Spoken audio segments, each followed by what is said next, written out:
we need a policy response to the corruption that's happening in the country. And Yes. unfortunately, what we're seeing is that nakikita lang natin na ninanakaw ang pondo ng bayan, pero walang mahusay na serbisyong tinatanggap ang mga Pilipino. Yes. At ang kadalasan nga po, pag tinignan natin ang kasaysayan, kapag usapin na ng palaki ng utang, ang usual na tugon dyan ay dagdag na tax sa taong bayan.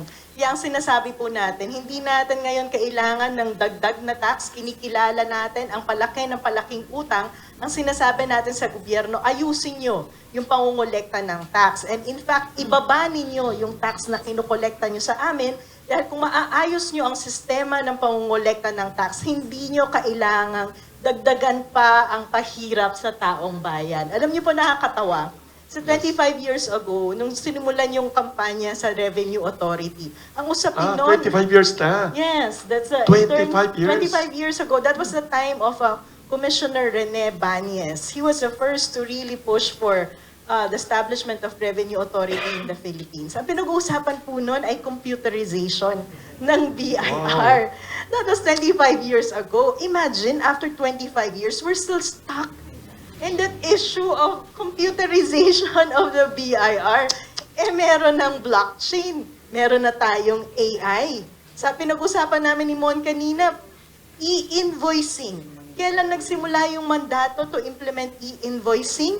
Under the train law, and has to be implemented within 5 years. Ilang taon na since train law. So clearly, ito ay malinaw na ebidensya na may problema talaga tayo with respect to tax administration. Multiple levels yan. Hindi lamang korupsyon, hindi lamang tax leakages, kung hindi pati yung kakayahan. So paano Efficiency. nating maaayos yung kakayahan na yan?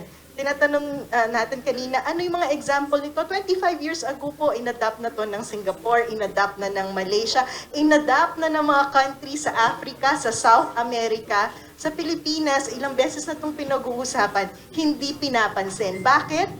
Kasi mas makapangyarihan ang mga taong napoprotektahan ng BIR kaysa sa mga ordinaryong mamamayan na patuloy lamang tinatax. Kaya po kaming tatlo dito ay nagsasalita kasi kailangan magkaroon ng boses ng ordinaryong mamamayan. Kasi pag tinignan nyo yung payslip nyo tuwing 15 at 30, nakita nyo na ba yung mga deduction dyan?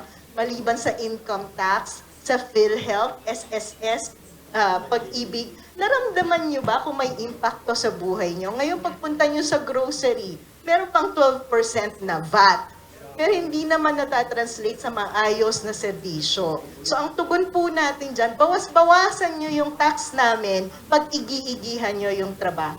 Tama.